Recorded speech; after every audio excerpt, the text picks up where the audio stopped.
Today we have a video from Underwatch, and the title of the video is McDonald's manager caught stealing $28,000 by ghost employee trick. 2024, officers responded to a fraud report at a McDonald's that was serving up a lot more than just burgers. We're talking about a missing $28,000. The whole scheme started to unravel thanks to one disgruntled employee who couldn't help but notice a ghost on the payroll, specifically, someone getting paid who never actually bothered to show up for a shift. Mr. John, the owner, immediately launched an investigation to find out where that fast food fortune was really going. You wanted to report somebody at McDonald's, you said? Every day since November. Of last year? Okay. So he hired 2 ghost employees. They don't exist. They're not there. But they're getting a paycheck. And that's going to him. So he's getting 3 paychecks. And how did you discover this? I don't know. I don't want to put their name in there. They told me to keep it. Yeah. One of the employees. One of the employees. Off to it. Looked into it. And every time you do like a change on a time clock, it needs to be approved by the general manager. Okay. And he would go in and manually edit it. So there's two employees that he hired. One is, I don't even know if they're real people. But yeah. We have their address, their social, we have all. I would say, do you have the address for these people? That way I can actually look up and see if there's any data on these people. Okay. That's for Alexander Hernandez. Does it show a birthday for him? For Alexander? I can get all of that. What's the second person? The other one is Luis Lopez. So this one threw us off because there's actually a Luis Lopez that works there, but he hired a second Luis Lopez with 2 Z's on the last name. What's Ismael's last name? Ramirez. And I can get you his address, but he's actually in the store right now. Gotcha. How long has he been there for? 13 years. 13 years. Do you have actually longer than that. I've been there for 13 years. He was there before I got there. Okay. Do you have an amount?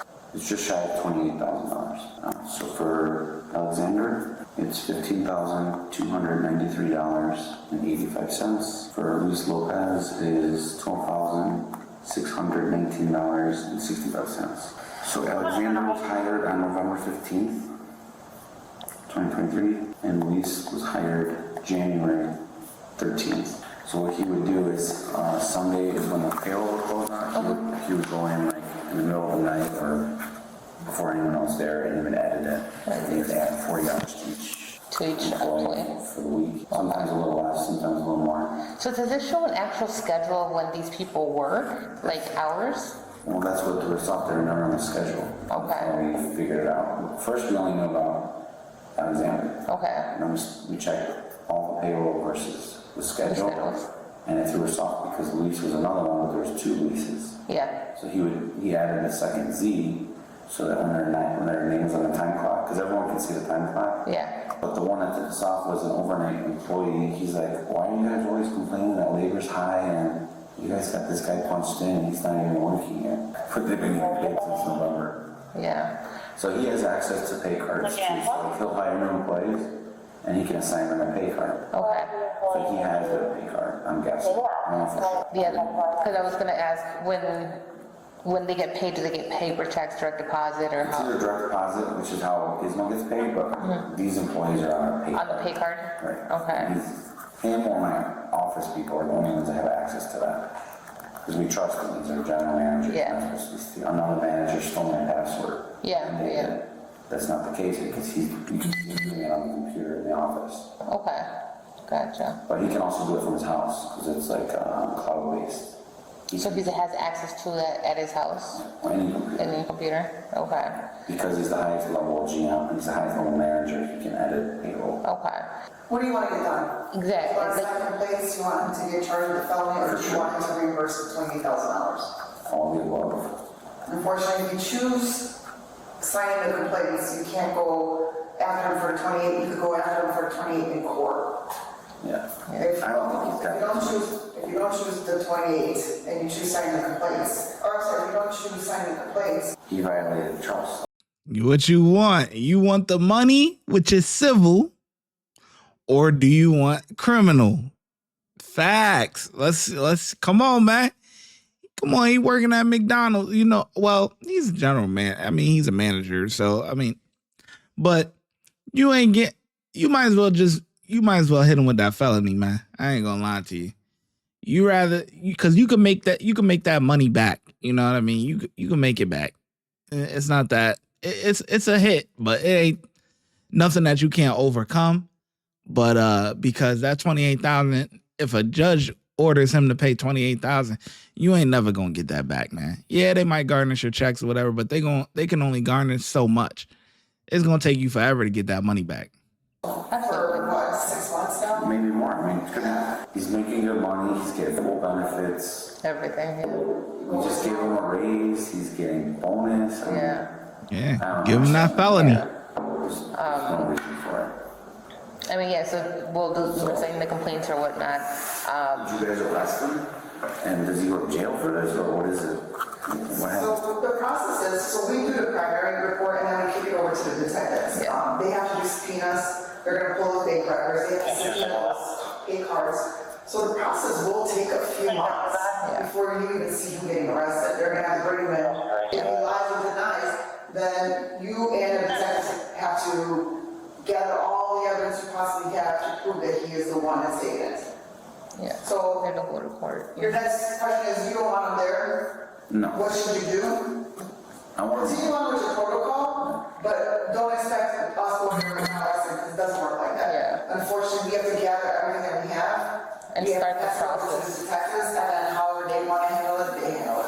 We can't just go and arrest him at this point until we do that. Like you said, the initial report, it gets turned over to investigations. They get all of their documentation in order. So That's what we normally, like when I usually fire someone, it's over something stupid, like Yeah. they stole $100 or one We're kid. talking $28,000. Yeah, We don't want to see a beat in this. No, I know. Yeah. That's why I'm here. Yeah. Yeah, this is more serious than $100. Yeah, we go there. You for scare the them, stuff, they get yeah. their money back, and then they leave, and This is then. something that we don't want to step on anybody's toes to screw up. correct, because we actually want to make sure that these complaints are filed correctly, and he gets the charges that he needs to get, rather than him getting tipped off and then all of a sudden he's preparing to when we're gonna question him or whatever the case may be. And he agrees that he stole the 28,000. He signs that he did. Hey, he's admitting to guilt there. All right. Yep. No problem. All right. You too. Thank you. According to the Financial Review, revealing that Ismail misappropriated $27,913.50 using two fictitious employee accounts, Alexander Hernandez and Luis Lopez. These identities featured non-existent phone numbers and unverified personal details. Investigation linked Ismail to the fraud through same-day cash transactions. Funds withdrawn from the fake accounts at a Chase Bank ATM in Elmhurst, Illinois, were immediately deposited into his personal account. Additionally, both the Hernandez account and Ismail's personal records showed matching TikTok payments. By the 22nd of June, 2024, both fraudulent accounts were drained to a zero balance. All right, sir, you ready? Yeah. All right. We're gonna just step in here real quick. I gotta make sure you don't have any weapons on you. Still live on Long Island? Hey, it's 31. Did they punch me a ticket for this guy at the station? Yeah, just do that. And it's 10K to 100K, but that's only for sentencing, so it's not a part of the trial. Do you want the time to call or just the 10 minutes last time? Yeah. Fingerprints, pictures, he's gonna give you some paperwork. Okay. See you bye. Go to court. Otherwise, you will see me again. No. I know, you got a lawyer and everything's good. Yeah. Let him deal with it. All right, sir, if I can have you come stand up and stand with your back to this gray board for me. How long did this take? Let me see. So this is September of 05 or 2025. When did he initially come in? Wow. Holy crap. That's like a year and some change. A couple of months.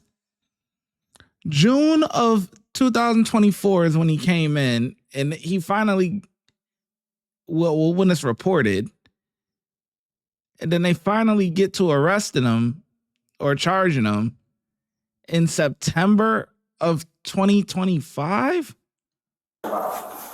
Still live on Long Slow. Island? Hey, it's 31. Did they punch me a ticket for this guy at the station? Yeah, just do that. And it's 10K to 100K, but that's only for sentencing, so it's not a part of the trial. Do you want the time to call or just the 10 minutes last time? Yeah. Fingerprints, pictures, he's gonna give you some paperwork. Okay. See you bye. Go to court. Otherwise, you will see me again. No. I know, you got a lawyer and everything's good. Yeah. Let him deal with it. All right, sir, if I can have you come stand up and stand with your back to this gray board for me. I'm gonna have you look up into this camera right in front of you. All right, Ishmael. You're getting charged with 1 count of felony theft, okay? This is your charge here. This here is what we call pre-trial release on your own recognizance, okay? So what I'm doing is I'm giving you the ability to sign so you can release instead of having to go out to jail, okay? Do you have any questions? No. Just work with Dean to get it squared away, okay? All right, and you know not to do this again. Yeah. Yeah, if you've got no questions, we'll get you out of here. And then you are out the door, sir. Your court date's listed on there. It's, I believe, the 15th at 9:30 a.m. out at the DuPage County Courthouse in Wheaton. Work with Dean if you have any questions on what to do, what to wear, things like that, okay? Okay, sounds good. All right, sir? Okay, sounds good. All right, thank you. All right, good luck to you. You're coming in and taking care of this, okay? Yep. Fast forward to September 11th, 2025, and Ismail finally made a trip to the Villa Park police station, not for a shift, but for his booking. He was processed and charged with felony, theft of more than $10,000, but less than $100,000. Our subject was provided pre-trial release on own recognizance pending a court date of this October. Safe to say, his days of pocketing the Happy Meal money are officially over. What's your take on this case? Yeah, but it's not going. It seems like this ain't gonna turn out to nothing for real. I mean, $28,000. You would think they would be on it, but it took a year. It took a year for him to even come in.